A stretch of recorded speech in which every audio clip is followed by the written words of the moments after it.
Welcome to Invercargill in New Zealand's deep south, home of cycling Southland and a region rich in scenery and character.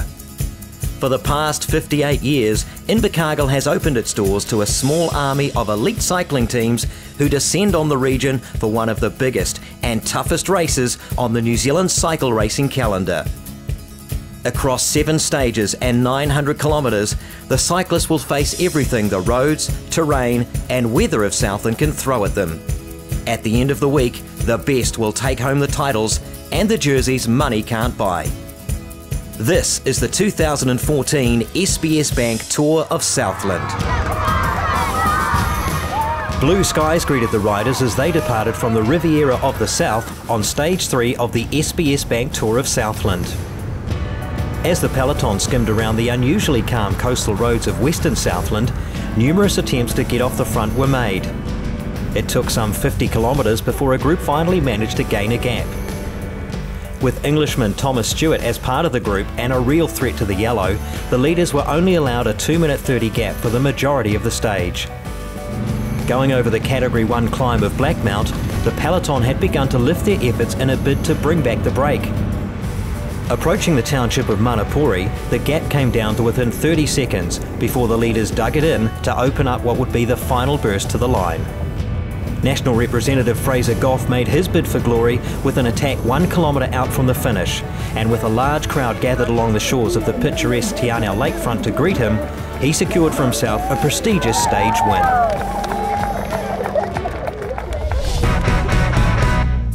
Stage 4 of the SBS Bank Tour of Southland is another stunner.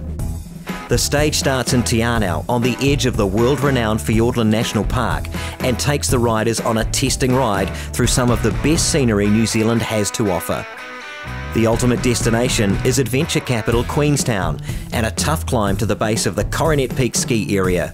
This is the definitive scenic stage of the tour.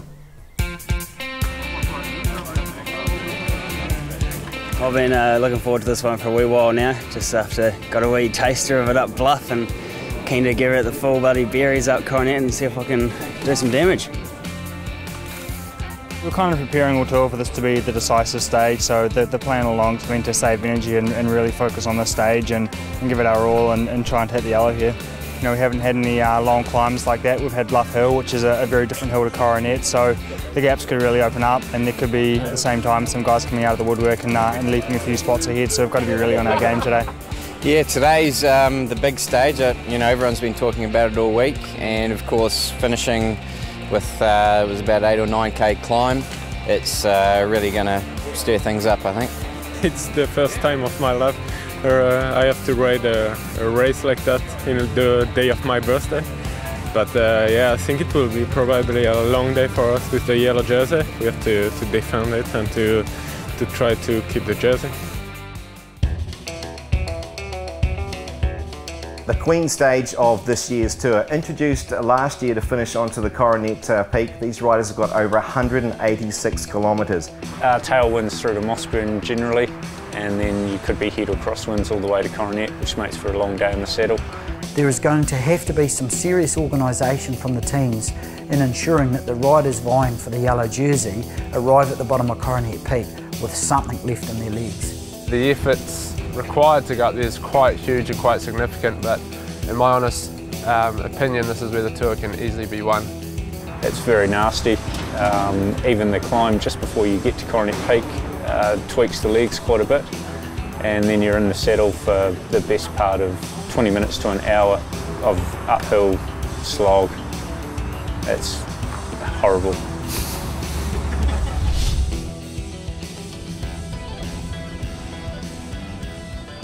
So rolling off here in the Queen stage of this year's tour, 187 kilometres in fantastic conditions out of Te Anau. This weather is just getting better and better as this tour rolls on, Julian, and coming out of Te Anau, these riders will be thanking their lucky stars that they've got some good weather to head up to what is the toughest stage of this year's SBS Bank Tour of Southland. It'll be interesting in their approach to this particular stage. With the given distance of it here, some riders will be considering the fact that they want to sit back and relax as much as possible, as much as you can in a bike race, of course. But for some of these guys, as we're seeing right here now, have decided drop the flag, it's time to go. It's a very hard bike race to relax in, really, when you have starts like this. And the structure of the start is all of the teams are trying to get riders away in the breakaway. So it's probably the first 20 to 30 Ks of these stages are the hardest of the stages. This selection process, which is completely brutal. It's a very big false flat coming out of Te Anau here. You can see there's riders all swapping off at the front, trying to get that break going. It's a large looking group here that's got themselves off the front, which could make things very interesting indeed, as long as they get themselves working as a team. And that's the thing, ignore the colours of the jerseys, get united as one team. And here's the man in the yellow jersey having a talk to a few of his teammates as he has a look at another challenger disappearing off the front. Very, very tempting when you're in the peloton, Julian, and you look up and you see a long trail of bike riders going up to a front break. You can see here one of the riders bridging across. This looks like a Kia Motors Ascot Park squad member. This is tempting stuff at the start, and you're really trying to find a wheel in order to get yourself across as easily as possible. It looks like the figure there of number one, that'll be Tom Scully, of course the man that'll know these roads very well. But Ben Hill, the Australian, in the yellow jersey, having to make some very quick decisions, wants to stay nice, cool, calm and collected, of course. Leading the tour here, he wants to control things. So day 4, you can see there's a bit of indecision now on the riders trying to get across to these groups, and the peloton is quite happy to roll along. The break, once it's established, if it can get away here today, Julian, could potentially go up the road by quite a few minutes. Traditionally it's been a very quick sort of a start here, often a tailwind as they make their way down towards Five Rivers, and you can see there is a dozen or so riders here in this break, but as Scully just went back into the middle of the bunch, they're obviously not quite working as a united front here at this point. It probably does take someone with the mana of Tom Scully to go back and rattle up the troops here. It's a breakaway attempt, and it is very frustrating for some of these more senior riders when a lot of the younger riders aren't coming through. And it is only going to happen if everyone does roll through. You can see here the back to the front of the peloton, and it looks like the Breeds of Europe All About Plumbing team are at the front trying to contain things along. They've obviously got Hayden McCormick's interests at heart here, and it's going to be really interesting to see how that plays out, as well as Ben Hill, the tour leader. What is his strategy from the Callum's group, Julian, going into today's big climb at the end? So as we climb the Gorge Hill here, we look at Zenovic, of course, the man that's there for two reasons. One, to pick up some points for himself for the sprint ace, in which he's sitting in second overall in that. But just as importantly, to defend the title, or defend the race when it comes to the King of the Mountains, for his man McPherson, who's sitting in second point there. So he'll try and pick up some points and take them away from the man further back there with the polka dots. Yeah, that's an interesting theory, Julian, and it is hard to protect jerseys when the riders aren't there. You can see here this front group are taking a nice pace up the Gorge Hill. They obviously want to stick together at this point. Still a long, long way to go in this stage. And this is one of the intermediary climbs here. You can see Grayson Napier from the Creation Signs L&M Group Rico team starting to light it up, coming up the Gorge Hill. Once they get to the top of the Gorge Hill, there's quite a fairly long descent all the way down through into Mospin, and normally aided by a huge tailwind, which isn't there today. This group are going to have to work for it. Yeah, Grayson, as we've said in the past, of course, was the 2013 King of the Mountains champion, picking himself up some early points. So this could be what he's out to do today, and try and start to challenge for those King of the Mountain points. But we know the man in the polka dot jersey from Team Cromwell has been performing extremely well when it comes to the lumps on the road. Yeah, Tom Stewart has been one of the revelations for us this year in the SBS Bank Tour, and you can see him here picking up the second place up the top of Gorge Hill. Fatigue has to set in at some stage for this man.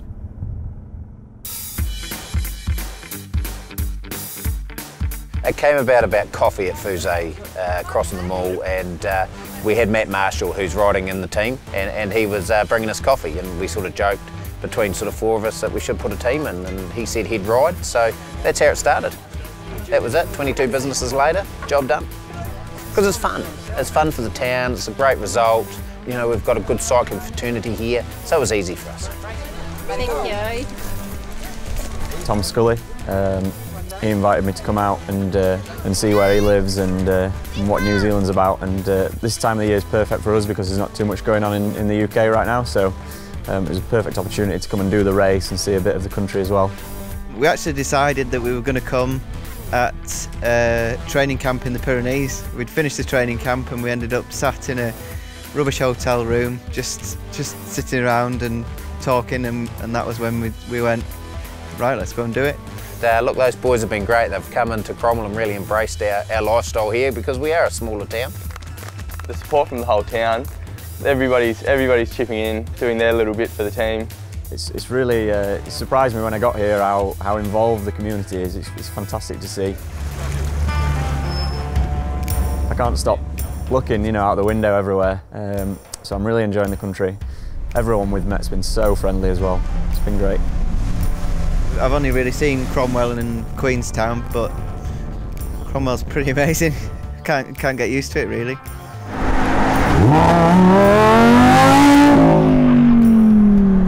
I know the tour's supposed to be a really tough event, so I'm bracing myself a little bit. We've got all the bases covered as far as the different stages go, so we're going to get stuck in. I'm looking forward to seeing how the community reacts to how well we're going, and just the whole community support as the tour progresses. Everybody's really getting behind it. I'm hoping that I can do the town proud.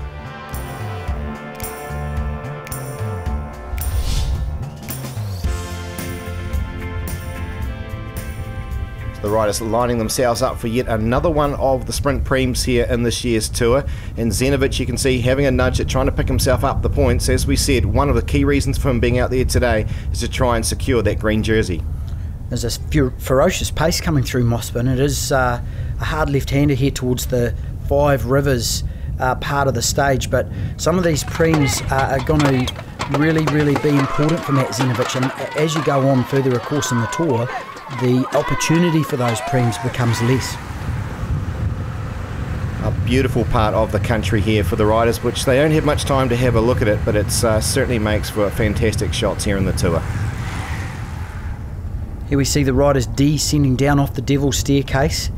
This is the front of the group here descending down off. It's a very quick descent down off the Devil's Staircase, and at this point in time this front group have got over 4 minutes lead on the peloton, so there's quite a good buffer there. We always thought there may well be, but this group here have still got a lot of work to do. There's some climbing to do before they get to the base at Coronet, and they'll be thinking about that in themselves as well. You see there the Harcourt's sprint ace, that's Grieve from Mosgiel, having a bit of a conversation there with one of his teammates, deciding on what needs to be done when they know full well about who's off the front, with the likes of Zenovic trying to pick those points up. So the mathematics comes into play every stage.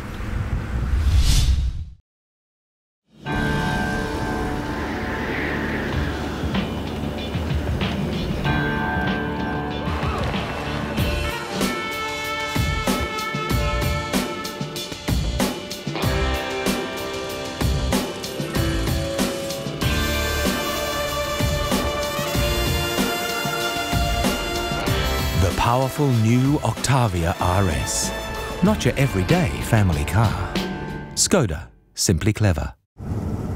Yeah, here we are back at the front of the race again, and there is the front four, which has broken away from the remainder of that front group. So we have got a group of four now at the front of the race, and these guys are just surviving out there and are still thinking about that stage finish up the Coronet. Here we are back at the main peloton again, and there's a bit more of an organised chase. You can see the Avanti racing team have moved their way to the front of the peloton, probably one of the first times we've seen them now. They're starting to think about things more seriously. They don't want this to get too far away. The conditions really are perfect for this today. This is one of the more picturesque days around the lake. You can see there, flat as a mill pond.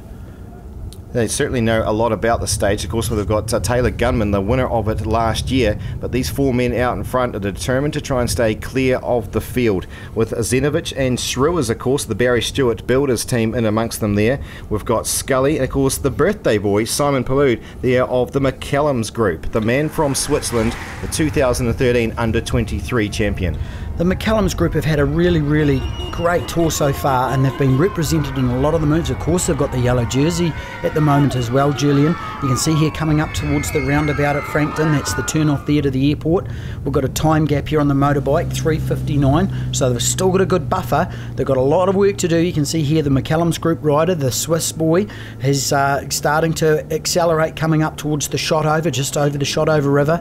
They're really starting to think long and hard now about their chances up this hill. So the former Junior Worlds medalist Shrewers of Canterbury, along with the Swiss man, have decided to go. Looks like Zenovic and Scully have pulled the pin for the day. They've done their work, but back to the familiar look of the front of the race here as we approach the last 25 kilometres. This is the descent down off Little's Road. This is a very steep descent with a very hard wee wall before you even get to the base of the Coronet Peak. They're just coming into this now. You can see the Kia Motors Ascot Park squad at it. This is the wall we were talking about, Julian. This is a brutal way to start Coronet Peak.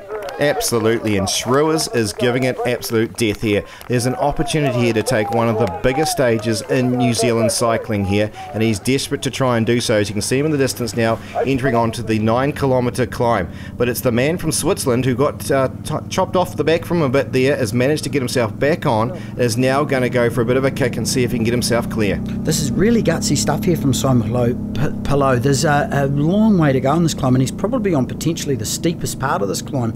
We saw last year Taylor Gumman rode a tempo all the way up. That seems to be the way to attack this climb, and the guys that springboard themselves, you can see here Liam Aitchison jumping away from the Creation Signs L&M Group Rico team, riding a nice tempo. You really have to be careful not to blow on this climb because it is the sort of thing that can get on top of you. Absolutely different to that of Bluff Hill, the punchy straight up and down there, but for these guys here, they're going to be on the road here for at least half an hour for some of these riders, and in some cases longer as they try and get to the top of the 8k to 9k climb. But it's Liam Aitchison, another Junior Worlds representative, powering away here and trying to get himself up towards the front here, towards the Swiss man. He is really getting into his work now. Simon Pillow, he's over the front of the handlebars, he's in a low gear, he's in a typical climber's stance, he's in a nice low gear really, and he is really suffering. This man's putting in a huge effort, you can see on his face. The face tells the story all right here, as we see now that it's Aitchison, who's now starting to make his way up towards Shrewers. They were former teammates at the Junior Worlds in Invercargill a couple of years ago, but there's no discussions whatsoever. They're in their rhythm. Aitchison has got a mission here today. Yeah, Aitchison's very focused. You can see him here now having a wee look over his shoulder to see what kind of damage he's created behind him, but he's very focused. Simon Pillow here from the McCallum's group, desperately trying to get on his wheel. It really is the kind of climb that if you can get on someone's wheel and get into a rhythm and get a tempo, you're going to be okay. But it's a lonely day out there on your own if you go too hard and it gets on top of you. So here we have US-based man Michael Torkler, same colours, different man from the team. He's now moved into second place after escaping off that chasing group of around 8 to 9 riders. But Aitchison not too interested in what's happening behind him here. It's all in front here as he continues to try and get himself towards the front and to that final race win. They always say that if you can see someone on the climb, you're okay. You've always got a target, and you can see here Michael Torkler really is putting in a big effort in order to get across to this front man, Liam Aitchison. But here we have Mitchell Fay, and that's starting to make his way up towards this man in second place here, Torkler, and he's come up to him with relative ease here, Doug. We're about 5 kilometres out from the finish, and this man here is starting to do the charge.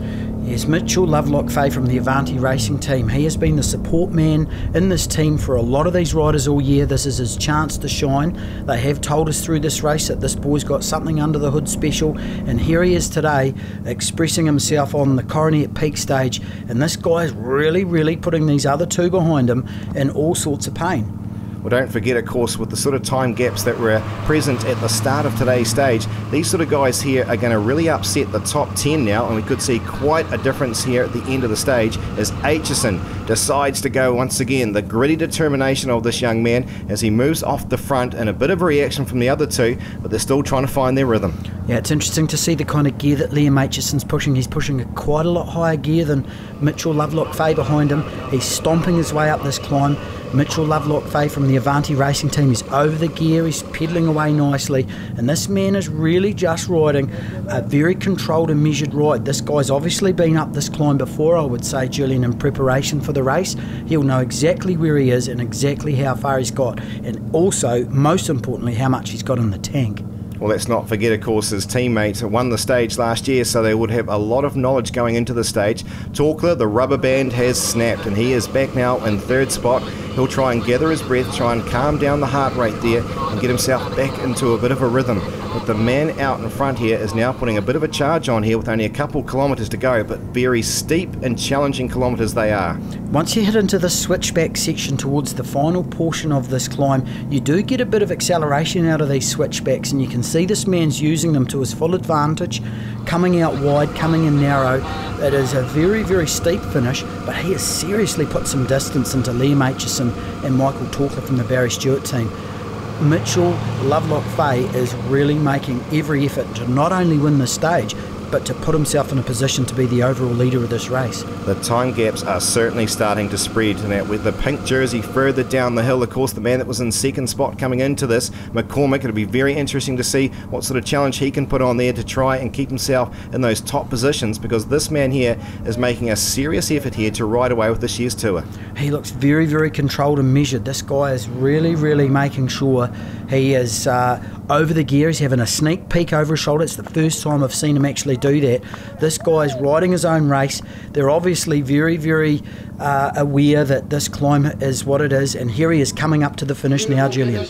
Mitchell Lovelock-Fay, he's the man here who's about to get himself the Queen victory here of the stage of the tour and potentially put himself into yellow, a second Australian to take out yet another stage here in this year's tour. Here Michael Torkler coming up to finish second in the stage from the Barry Stewart squad. He'll be exceptionally pleased with his ride. That was a big day for him as well, and that'll put him further up on the GC standings as well. And you can see here Liam Aitchison coming across the line in third. He is well spent. McCormick we could see in the distance with the pink jersey. What sort of time gap are we going to see for this young man? Is he going to get himself up into second still? Is he going to maintain that? As the Avanti team are looking very strong indeed, as we see a number of them starting to come across the line. As last year's stage winner comes across a big effort today from the Avanti Racing team. The three of them across the line here in the top half dozen will continue to lead the team classification for the Wednesday cycle team. McCormack was in a really good position. Ben Hill's not exactly a long hill climber, he's a really punchy rider. So I think they knew what kind of rider he was, so they were setting a fairly solid tempo, but for me it wasn't solid enough and it was playing into McCormack's hands. So I think with about 5k to go, I just attacked thinking that they would bring me back, and then I'd attack again just to wear their legs down a bit, but in the end they just let me ride away. I'm not sure if it was because they couldn't bring me back or if it was just tactics, but yeah, I'm stoked that I've been able to get up for the win today. Yeah, we wanted someone up the road, and you know he had a pretty awesome ride. It was pretty impressive, but yeah, and the boys were just, the rest of the guys were able to look after me, and they did an awesome job.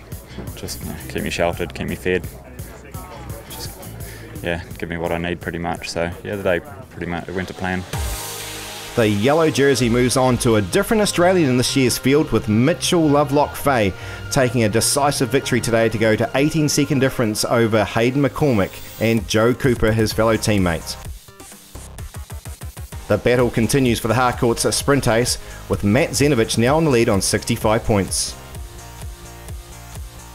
The Jesco Hydraulics saw Thomas Stewart once again get away in the break and is leading on 44 from Luke McPherson. While the Henderson Construction under 23 remains firmly on the shoulders of Hayden McCormick from Tom Vesey and Bain. The Stonewoods Homes over 40s jersey is now moved on to the shoulders of Gordon McCauley, 4 minutes ahead of Justin Stott. While the Avanti Racing team continue to show why they are the strongest team in this year's tour in the Wednesday Cycles team classification.